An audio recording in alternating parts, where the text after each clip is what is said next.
Hello everybody. Today I am going to discuss the chapter 8 of class 9, that is motion. Okay, so this motion chapter, whatever concepts are given in this chapter are completely new to you, and that's why it should be very much clear to you. And because from this chapter in your exam you will get different types of question, mainly the numericals, some graphs may also be asked, some reasoning question may also be asked, you have to analyze something. So that's why the concept should be very much clear to you, and in order to make it more understandable, I have divided this chapter into many small fractions, and in each part I will discuss only one or two topics. Okay, so let us start the chapter, let us start the discussion. आज हम यहाँ पढ़ेंगे पहले motion, उसके बाद पढ़ेंगे distance, और उसके बाद हम पढ़ेंगे displacement.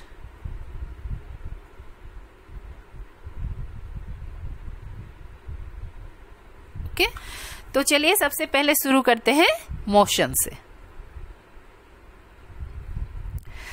See, in our everyday life we see that some objects are in motion and some objects are in rest, like bird flies, the fish swims, the blood flows through the veins and arteries. Okay, the car moves, the train moves. So these are all the examples of the objects which are in motion. But the tree is standing at a place, a pole is there, electric pole is there. So these are all stationary objects, that means they are at rest. Okay, so whenever we are talking about motion, obviously there is another terms we should discuss, that is rest. Okay, so these two terms are not absolute, they are the relative terms. So what is relative terms? Why they are called relative terms? Because in a particular condition, simultaneously an object can be defined to be at motion as well as at rest. एक ही time पर एक ही साथ हम किसी object को motion में भी है बोल सकते हैं या रेस्ट में भी है बोल सकते हैं, लेकिन ये कंडीशन के ऊपर डिपेंड करता है. फॉर एग्जाम्पल आप देखिए, यहाँ पर आप एक ट्रेन में आप जा रहे हो, ठीक है. सो आप ट्रेन में यहाँ you are sitting here. Okay, so आप यहाँ बैठे हो, दिस इज ट्रेन. ओके, और ट्रेन जिस रास्ते में जा रहा है उसके दोनों तरफ पेड़ है, ठीक है. यहाँ पर एक आदमी खड़ा है, ठीक है. तो अभी देखिए, अभी आप जो ट्रेन में मूव कर रहे हो, आपको क्या लग रहा है कि आप रेस्ट में हो और ये ट्रेन इस दिशा में मूव कर रहा है, तो आपको लगता है कि ये सारे पेड़ और ये जो आदमी बाहर खड़ा है वो पीछे की तरफ मूव कर रहे हैं, और आपको लगता है कि आप रेस्ट में हो. लेकिन एट द सेम टाइम जब ये आदमी बाहर खड़ा होता है, ये बाहर जो खड़ा हुआ आदमी है, उसको क्या लगता है कि he is at rest and you are in motion. ये सारे पेड़ और that person all were outside, were at rest and you are in motion. इसका मतलब क्या है, पेड़ भी है, ट्रेन भी है, लेकिन कंडीशन जब आप बाहर रहते हो तो आपको लगता है कि अंदर जो बैठा है वो मोशन में है. एट द सेम टाइम जो अंदर बैठा है, जो बाहर खड़ा है, वो मोशन में है, आप रेस्ट में हो, ऐसे लगता है. So that's why these two terms are not absolute, they are relative terms. Okay, so now हम कब बोलेंगे कि एक ऑब्जेक्ट मोशन में है. Okay, so let me define, a body is said to be in motion or moving when its position changes continuously with respect to a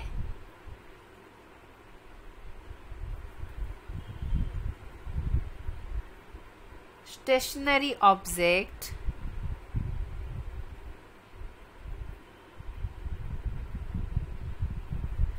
taken as reference point.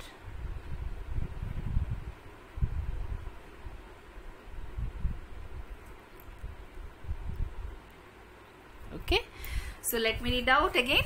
A body is said to be in motion when its position changes continuously with respect to a stationary object taken as a reference point. मतलब कोई body या कोई object motion में हम कब है बोलेंगे, जब उसका पोजीशन को हम डिफाइन कर पाएंगे with respect to a stationary object. For example मैं यहाँ ले रही हूँ आपका एक प्लेटफॉर्म. ठीक है, ये है प्लेटफॉर्म है. ठीक है, और यहाँ पर आपका ट्रेन रुका हुआ है. ठीक है, that means the train is at rest and the platform is stationary. Platform तो मूव नहीं कर सकता कहीं भी, सो it is stationary. Okay, now the train starts moving. Okay, it moves continuously. एक टाइम में हम देखते हैं कि the train is 5 kilometre away from the platform. तो अभी हम the train is in motion, that means अभी ट्रेन कंटिन्यूअसली पहले 5 kilometre 6 kilometre 7 kilometre like this it will change its position. लेकिन इसका पोजीशन हम कैसे डिफाइन करेंगे? पोजीशन मतलब क्या है? इसका डिस्टेंस फ्रॉम द प्लेटफॉर्म. अभी इसका पोजीशन डिफाइन करने के लिए हमको रेफरेंस पॉइंट लेना पड़ेगा. रेफरेंस पॉइंट मीन्स इसका पोजीशन किसके रेस्पेक्ट में हम डिफाइन कर रहे हैं, वो होता है उसका रेफरेंस पॉइंट. ठीक है, तो अभी हम ट्रेन का पोजीशन क्या बोल रहे हैं? 5 kilometre away from the platform. So the reference point is always a stationary object. Okay, it is always stationary one. और जहां से आपका मूव करता हुआ ऑब्जेक्ट का पोजीशन को हम डिफाइन करते हैं. Okay, so here the platform is stationary and it is the reference point. It is the reference point and here the train is in motion and what is the position of train after some time? It is 5 kilometer away from the platform. Okay, and I think it is clear to you. Now next in this way we can give so many examples like the telephone pole, the electric pole, which are all static. A tree can also be taken as a because they are stationary, so we can take as a reference point for defining the position or distance or that is of any object which is in motion. Okay, now the next part that I will discuss today is distance traveled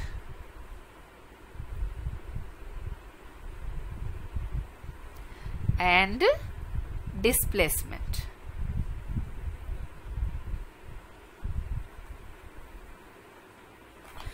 But before that, I would like to tell you two most important thing which you should know, that is vector quantity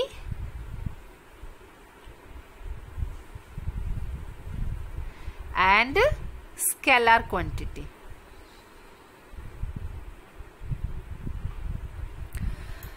हर चीज का एक quantity होता है. Every thing like your distance, it has magnitude, okay, and like time, it is also a quantity. But see, when with the magnitude of anything or any quantity, the direction is associated,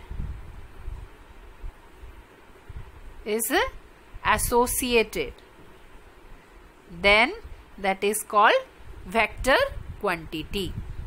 But if the direction is not associated, so here direction is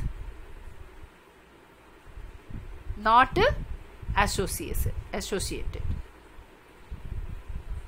Okay, so I will give you some examples so that you can understand. The movement of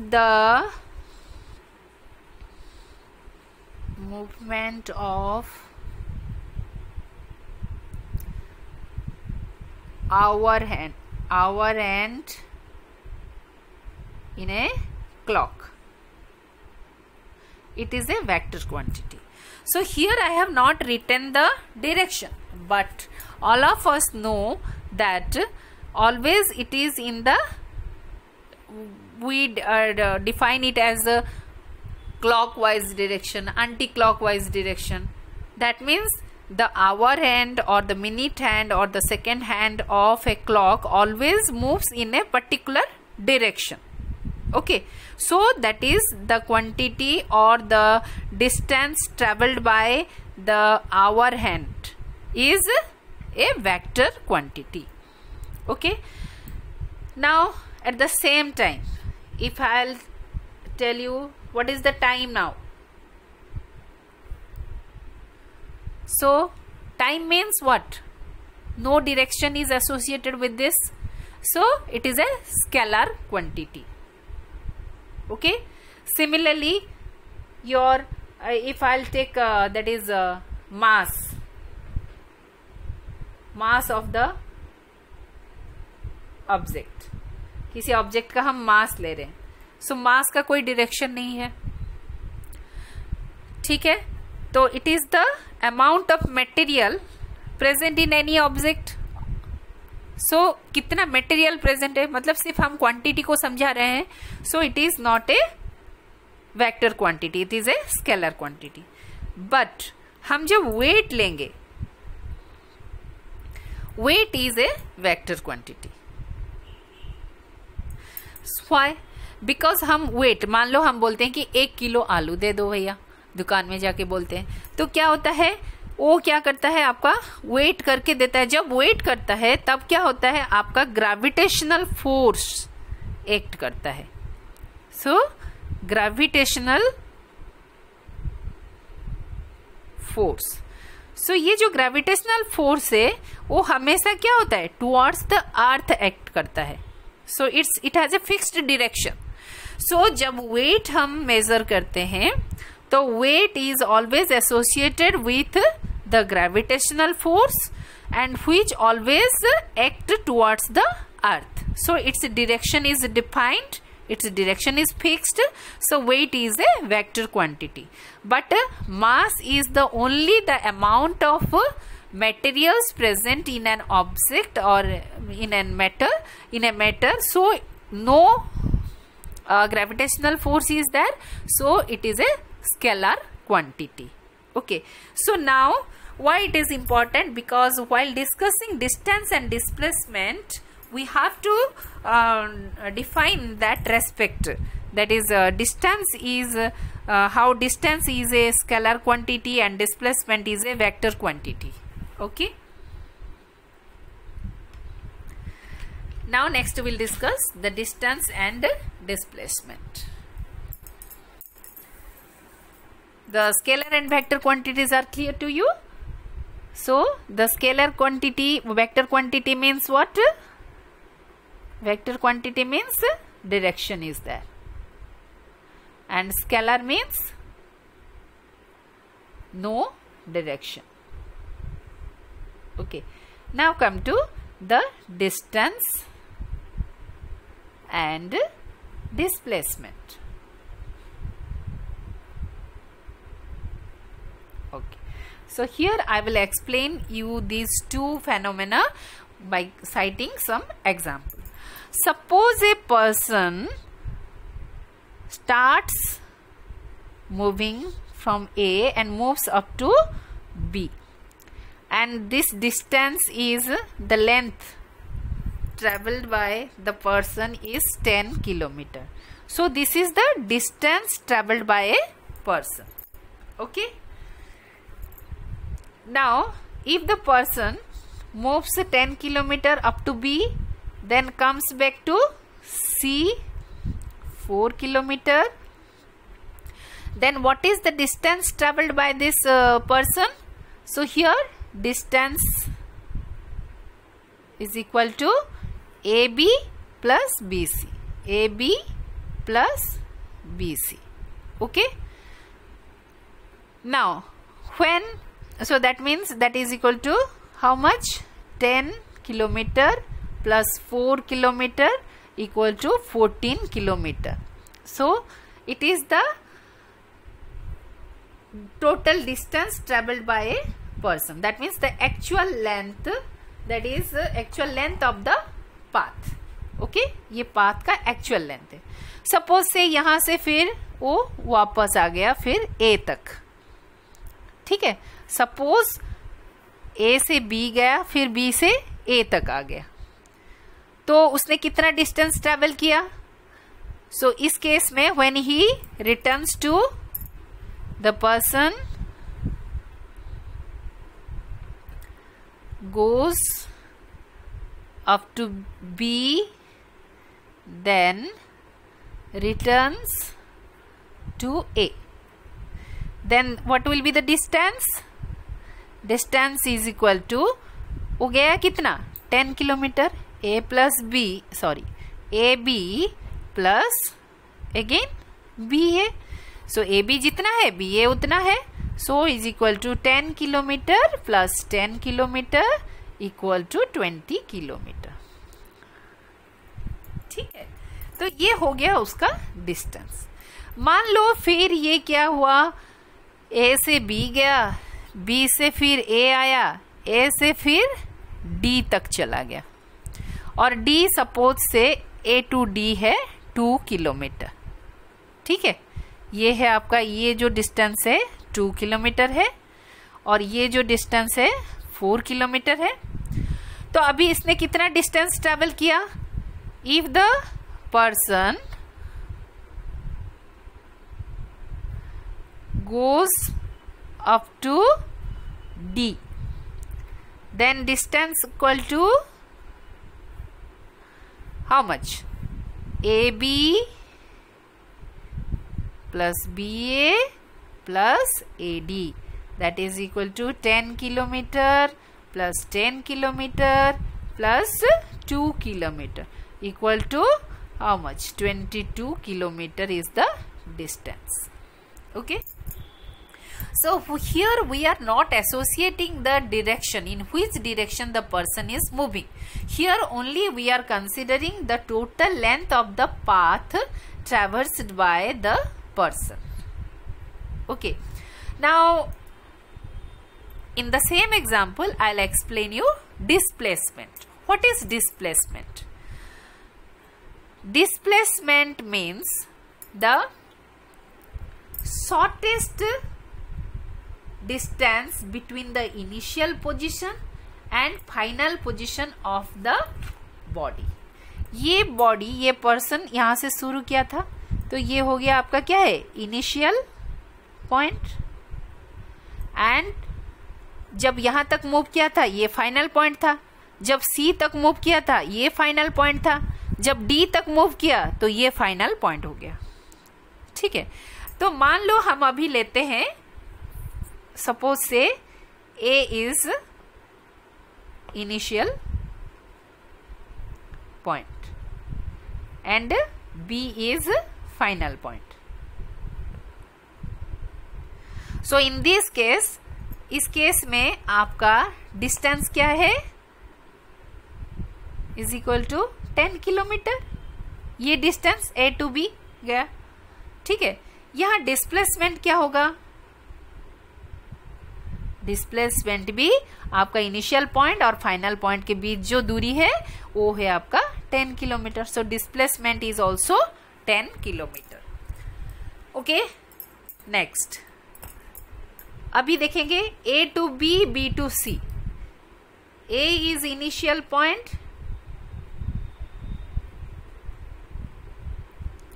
and C is final point. तो यहां हमारा distance कितना होगा? Distance is equal to, ये हो गया 10 kilometre, AB plus BC is equal to हो गया आपका 10 kilometre plus 4 kilometre, that is equal to 14 kilometre. लेकिन यहां डिस्प्लेसमेंट क्या होगा? डिस्प्लेसमेंट में क्या है? This is initial point and final point is C. Initial point is A, final point is C. So initial point is A, final point is B. So displacement is equal to how much? C. This is C is equal to AC. तो AC हम कैसे निकालेंगे? The total, that is AB minus BC. That means 10 kilometer minus 4 kilometer equal to 6 kilometer is the displacement. तो ये distance और displacement may or may not be same, because when a body moves from one point to another point, the distance traveled is the actual length of the path. ये actual length कितना आया वो, ठीक है. A से B गया, B से C आया, C से D गया, ये actual length of the path. But displacement, what is displacement?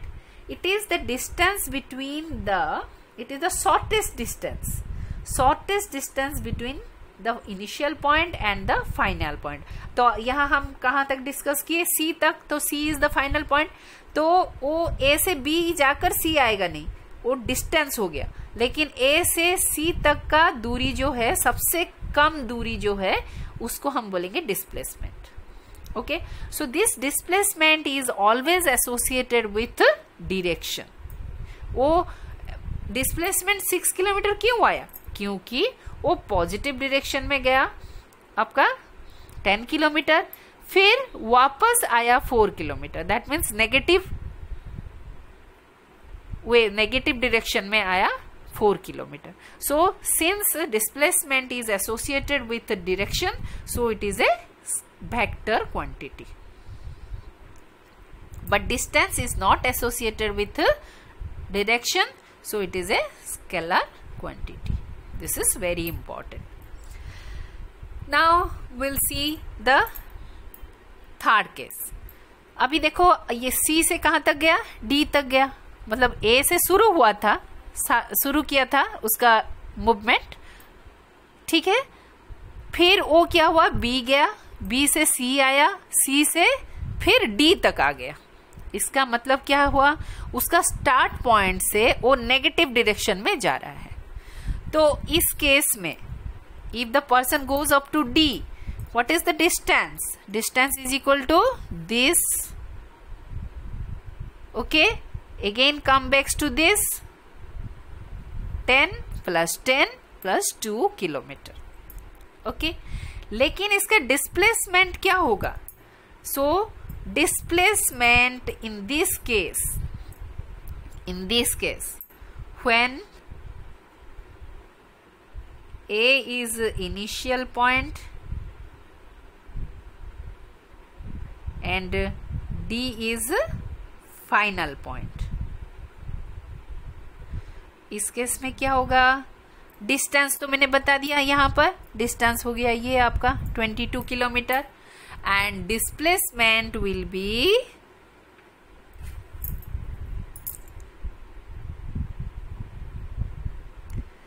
The shortest distance between A and D. लेकिन ये क्या हो रहा है, नेगेटिव दिशा में जा रहा है, नेगेटिव डायरेक्शन में जा रहा है. So displacement will be -2 kilometre. Okay, so let me repeat. Distance is the total length of the path covered by a person, but displacement is the shortest distance between the initial point and the final position of the object. Initial position and final position of the object. Now I will tell you the most important part. The distance is always positive, but displacement can be positive, negative और 0. कैसे? आप देखो इस case में A to B गया, ठीक है.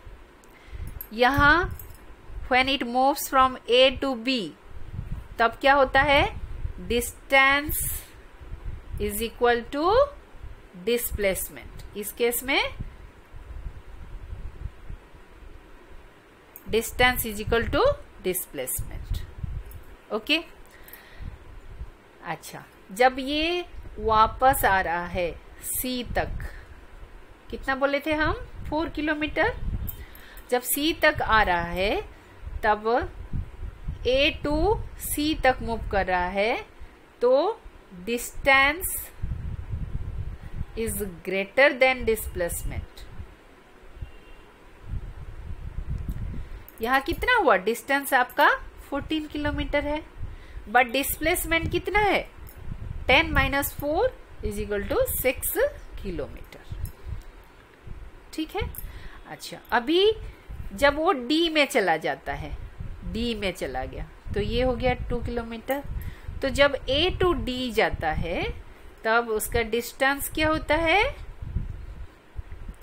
Distance is greater than displacement. ठीक है. कैसे, डिस्टेंस अभी कितना हुआ, 10 अगेन 10, सो 20 + 2 किलोमीटर, 22 किलोमीटर.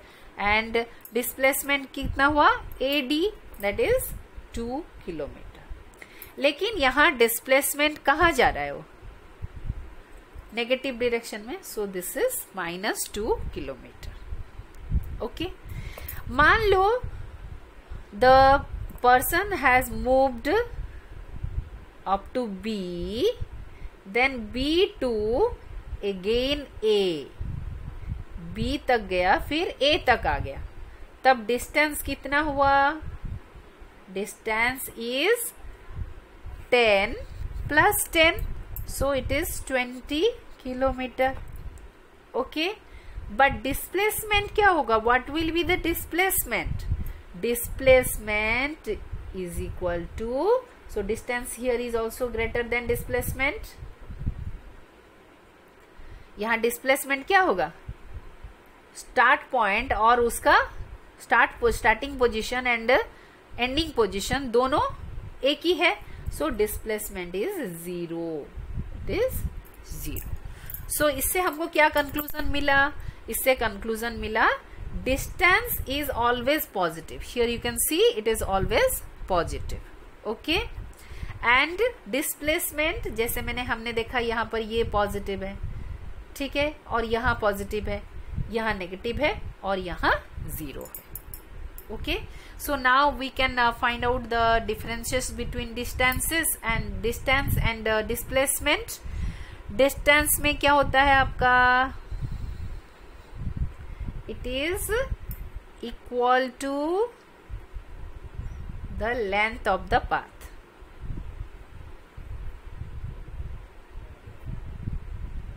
ओके, डिस्प्लेसमेंट क्या है, it is the shortest distance between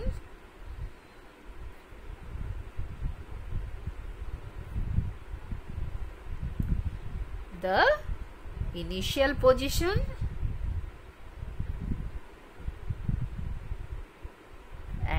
and final position. Okay, now दूसरा क्या है, डिस्टेंस के साथ डायरेक्शन नहीं है, so it is a scalar quantity. Okay, but इसके साथ हमेशा डायरेक्शन रहता है, whether it is in the positive direction और negative direction, so it is a vector quantity. Okay, then the distance can never be zero, never zero or negative, but it can be